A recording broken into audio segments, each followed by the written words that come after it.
ደህና ነው ወይ? ደህና ሙስሊም ነበር? Yes, I am an ex-Muslim, bro. አርካን ሶላት ስንት ናቸው? እኔ ቆየሁ፣ በጣም ቆየሁ።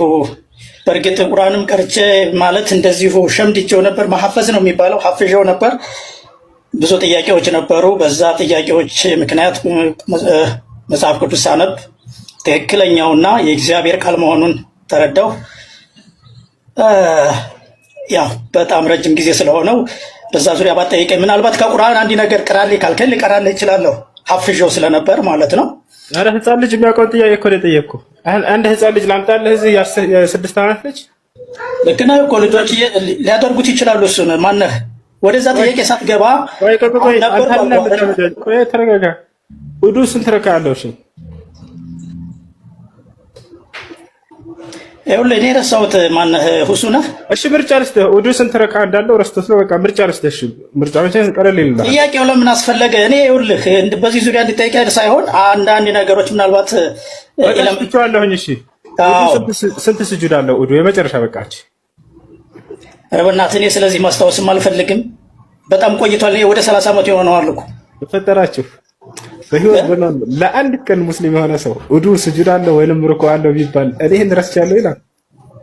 እኔ ረስቻለሁ ከምር ሀያሺ ክርስትና እንድትከተል ያደረገ ከእስልምና እንድትወጣ ያደረገ ነገር ምንድን ነው? ሃሌሉያ ልንገርህ፣ እንደዚህ ያደረገኝን ቃል ይኸውልህ። ለመጀመሪያ ጊዜ መጽሐፍ ቅዱስን ክፍት አድርጌ ሳነበው ማቴዎስ 5:44 እስከ 45 ያለውን ቃል በሰማያት ላለ አባታችሁ ልጆች ትሆኑ ዘንድ ጠላቶቻችሁን ውደዱ፣ የሚረግሟችሁን መርቁ፣ ለሚጠሏችሁ መልካም አድርጉ፣ ስለሚያሳድዷችሁ ጸልዩ።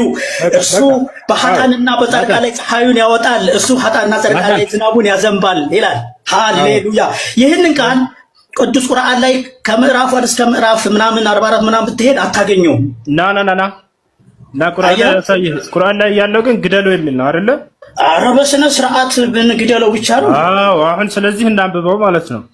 ግደለው የሚል አምላክ ደግሞ ትክክለኛ አምላክ ሊሆን አይችልም ብለህ ነው የወጣው ማለት ነው። ይሄ ልጅ በጣም አስተዋይ ነው አለ። እሱ ብቻ አይደለም ግደለው ብቻ ሳይሆን ከሱ እንጀምር። ከሱ እንጀምር ነው። ግደለው የሚል አምላክ እንዴት ያመልካለሁ? ስለዚህ ክርስትና ደግሞ ፍቅርን የሰበከው ነው በስነ ስርዓት። በጣም ጥሩ የጌታ ሰው። በጌታ ነህ እንዴ? ናቺ ምን ትላለች? እግዚአብሔር የሰራዊት ጌታ እግዚአብሔር እንዲህ ይላል። አንብባት እስኪ ምን ትላለች? ሁሱ አንድ ነገር ልንገርህ። ናታን ቀጥታ አንብበው። የሰራዊት ጌታ እግዚአብሔር እንዲህ ናታን አንብበው። ቆይ ልንገርህ አባቴ ሁሱ፣ ቆይ ልንገርህ። ቀደም መጽሐፍ ቅዱስን አንብበህ እንደፎከርክ አሁን ደግሞ መጽሐፍ ቅዱስን አንብበው። አውጥቼልሃለሁ። ሃሌሉያ ጀምረው። ስማኛ ልንገርህ። እንዴት ከማንበብ በፊት አንድ ነገር ልንገርህ። ናታን አንብበው በቀጥታ ናታን አንብበው። አትፍራው። አልፈራውም፣ አነበዋለሁ። ግን አንድ ነገር ልንገርህ። ስማኛ አንብበው። ሰውየው ይሄ ነው እኮ ችግራችሁ። እስላሞች የሆነ ግብዝ ነገር ናቸው። ይሄ ነው ችግራችሁ። መንፈሳችሁ ጦጣ መሳደብ ጀመረ። አያችሁ ቅድም ሲፎክር እንዳልነበር አሁን ገዳይ አምላክ ሊሆን አይችልም አስብየው አሁን እግዚአብሔር ገዳይ እንደሆነ ላሳየው ነው። ገብታችኋል አይደል? አንብበው። ወንድ ልጅ ከሆንክ በመጽሐፍ ቅዱስ የማታፍር ከሆንክ አንብበው። ናታን አንብብ። ካላነበብክ እንዳነብልሃለን። አንብበው። ስትፎክርብን አልነበር እንዳሁን? ያው እግዚአብሔር ሕፃናቶችን ግደሏቸው እያለ ነው። ብላቴናዎችን ግደሏቸው እያለ ነው። ሴቶችን ግደሏቸው እያለ ነው። እና ላሳየህ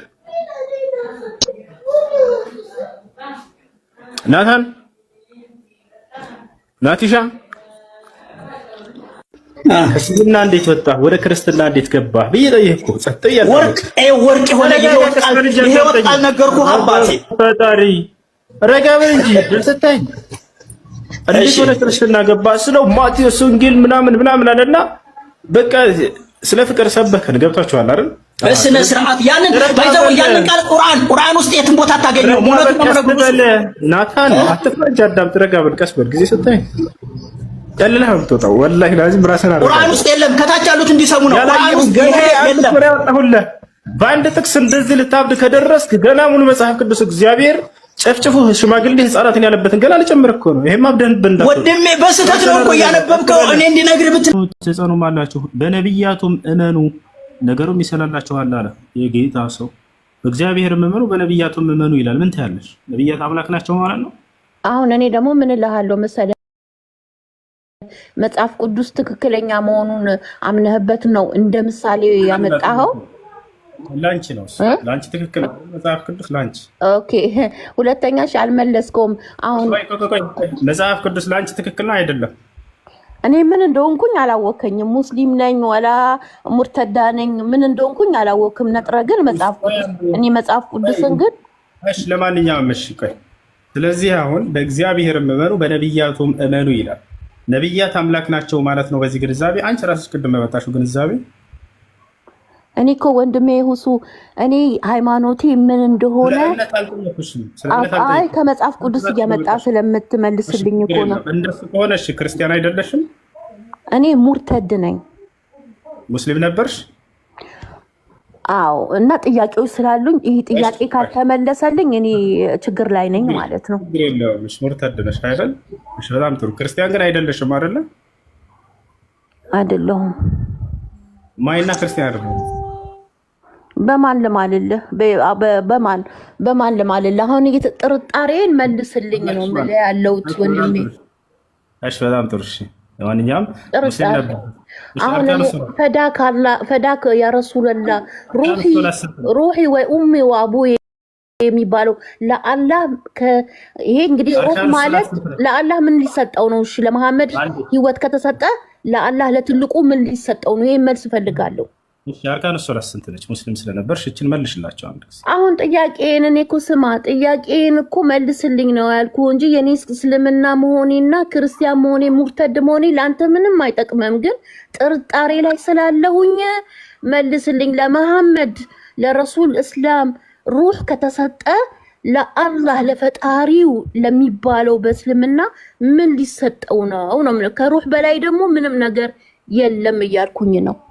እሺ ክርስቲያን አንቺ ሙስሊም ነበርሽ። ሙርተድ ማለት እሺ ምን ማለት ነው አውቀሽ? ያ አላህ ሙርተድ ማለት ከሃይማኖት ከእስልምና የሸከከ ማለት ነው። እሺ ስለዚህ አንቺ ሙስሊም ነበርሽ ማለት ነው አይደለ?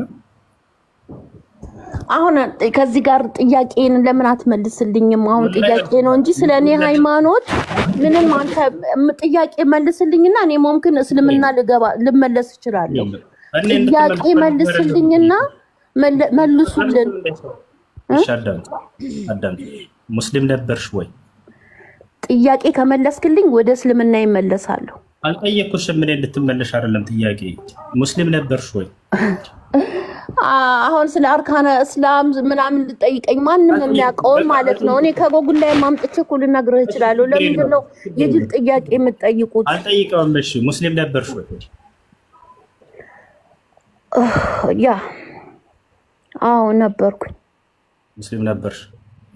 እሺ ሶላት አልጀናዛ ይኸውልህ እሺ አይደለሁም። በቃ እሺ ልበልህ። እሺ አይደለሁም ክርስቲያን ነኝ ልበልህ። እሺ ክርስቲያን ነኝ ልበልህ። እሺ ግን ጥያቄ እሺ ለምን ተዋሻለች? አያሻት አይደል? ቅድም በመጽሐፍ ቅዱስ ሲይዛት ሲመለስላት ጊዜ አይ ክርስቲያን አይደለሁም ማለች። ምንድን ነሽ? ሙርተድ ነኝ። እሺ ሙርተድ ከሆንሽ ስለ አርካኑ ሶላት ልጠይቀኝ ነው። አልጠይቅሽም። አርካኑ ሶላት ሶላት አልጀናዛ ስንት ነው ስላት በቃ ሙስሊም አይደለሁም ማለች። አኛው ይሄ ነው። እንደዚህ እንትን እያላችሁ ማሊያ እየቀያየራችሁ አትምጡ። በጣም እንደምትፈሩን እያስረዳችሁን ነው። ማንነታችሁን ቀያየራችሁ ስትመጡ ጊዜ ጀግና የሆነ ሰው በማንነቱ ይቀርባል፣ አይፈራም። ይፈቻል አይደል? ይሄ ነው። ለማንኛውም ነፍሴ ወይንም ሩሄ ፊዳ ትሆንለት የምለው ይሄ አምልኮ ነው ወይ አምልኮ አይደለም? ይፈቻል አይደል? ለምሳሌ አንድ ሰው ለሀገሩ እኔ ነፍሴ ትሰዋላት ለእናት ሀገር ኢትዮጵያ ይላል ወታደር አይደል? ይሄ ሰውዬ ኢትዮጵያን እያመለካት ነው ወይ? አይደለም በፍጹም። ዶክተር መሐመድ አብደላ እባላለሁ። ሙስሊም ነበርክ እንዴ? ነበርኩ፣ ተመስገን። ኦኬ አርካኑ ሶላት ስንት ናት? ወይ ጥያቄ አለኝ። ዝም ብለህ ተውና ያንን መግባት አፈልግም። ጥያቄ አለኝ። ቆይ አንዲት ህግ ላስታውስህ ከይቅርታ ጋር እሺ። ሁሱ ባላለው አልነበርኩም። ዝም ብለህ ተውና አልነበርኩም። ተው ችግር የለም። አሁን ሻዳ ታስይዘኛለህ፣ ችግር የለም አይደል እንዴ? አልነበርኩም፣ ችግር የለም። አይ አልነበርኩም፣ ችግር የለም። ዋሽን ጥያቄ ዶክተር ሞያ አንዴ ተረጋጋ። እኔ ቤት ስትመጡ ጊዜ ወላሂ ላዚም በጣም ነፃ ናችሁ። እንደፈለጋችሁ ነው የምተዋችሁ እኮ አታዩ። እንደፈለገ ማውራት ይችላል አንድ ሰው፣ ግን አምላክና ነብያት እንዳትሳደቡ።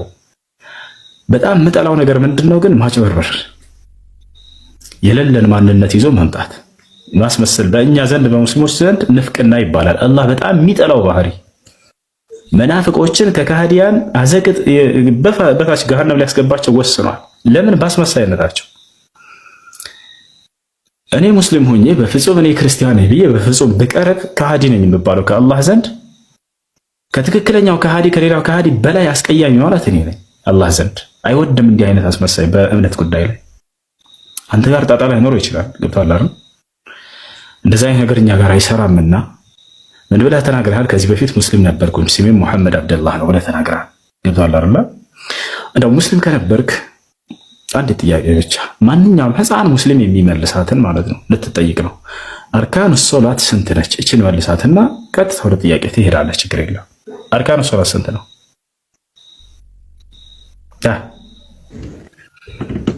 እኔ አልነበርኩም አልኩ። ስም እኮ ነው መሐመድ እኮ ስም እኮ ነው አይደል እንዴ? ልጠይቅ ማንኛውም ሰው ልጠይቅ። አንተ ስም ካልክ በትክክለኛው ስም ዘለቀ በሚለው ስም እንደገና በሌላ ስም ቀይረህ ትመጣለህ። በትክክለኛ ስም ሙሐመድ የሚለውን ታላቁን የነብዩ ሰለላሁ ዐለይሂ ወሰለም ስም ይዘህ አታጭበረብርም። ስለዚህ አሁን ይሄን ጥያቄ መልስ። አርካኑ ሶላት ስንት ናት? አልነበርኩም አልኩ። በቃ ልጠይቅና ልውጣ። አርካኑ ሶላት ስንት ናት? ካልነበርክ ስምህን ቀይረህ ወዲያው ቀጣይ ያስገባሃለሁ። ወላሂ አንድ ሰው ጠይቆ ቀጣይ ያስገባሃለሁ ትክክለኛ ስምህን ይዘህ ስትመጣ ጊዜ። አሁን ግን አርካኑ ሶላት ስንት ናት? መልስ። ስም እኮ ነው መሐመድ ስም አይደል እንዴ? ኤልያስ ስም አይደል እንዴ? ኢየሱስ ስም አይደለም እንዴ? ሶላት ስንት ናት? አያችኋቸው አይደለ? ክርስቲያኖች ኢየሱስ ስም ነው አይደለም? እሱ ኢየሱስ ስም ነው አይደለም? ቆይ አንዴ አርካኑ ማን ነው? ክርስቲያኖች እንድታውቁ ፈልገው ነገር ወላሂ ላዚ እዚህ ሶሻል ሚዲያ ላይ እንዲህ አይነት ስም ይዘው እየመጡ የእናንተ ልጆች በሚከፍቷቸው ላይፍ ላይ ይገቡና እኔ ሙስሊም ነበርኩ ከዚህ በፊት እያሉ ድራማ ይሰራሉ። ማንን መሰላችሁ እያጭበረበሩ ያሉት? ወላሂ ላዚም እናንተ ከታች የሚከታተለው ህዝብ ላይ አይምሯቸው ላይ ምን እየቀረጹ ነው? አሃ ይሄማ እስልምናን ተረድቶ ነው የመጣው ማለት ነው። ስለዚህ በቃ በእናንተ ላይ የሆነ ጨዋታ እየተጫወቱባቸው ነው፣ ፖለቲካ እየሰሩባቸው ነው። በቃ ይሄን እንደተባነኑ ነው። ሱሱ አሁን የጠየቁት ጥያቄ አንድ ህፃን ሙስሊም የሚያውቀው ጥያቄ ነው። ግን ይሄን መመለስ አይደለም። ጥያቄውን ጠይቅ። ምን ችግር አለው? አይሽ በቃ እሺ፣ ለዳዊት ስል በቃ ሌላ ዳዊት ይጠይቅ። በቃ ጥያቄውን እያለ ነው። ጠይቅ በቃ ያላ ጥያቄ ምንድን ነው? ልጠይቃ ሁሴ ጥያቄ ምን አልከኝ? እሺ እሺ ነበር። እሺ ንይት እሺ አባቴ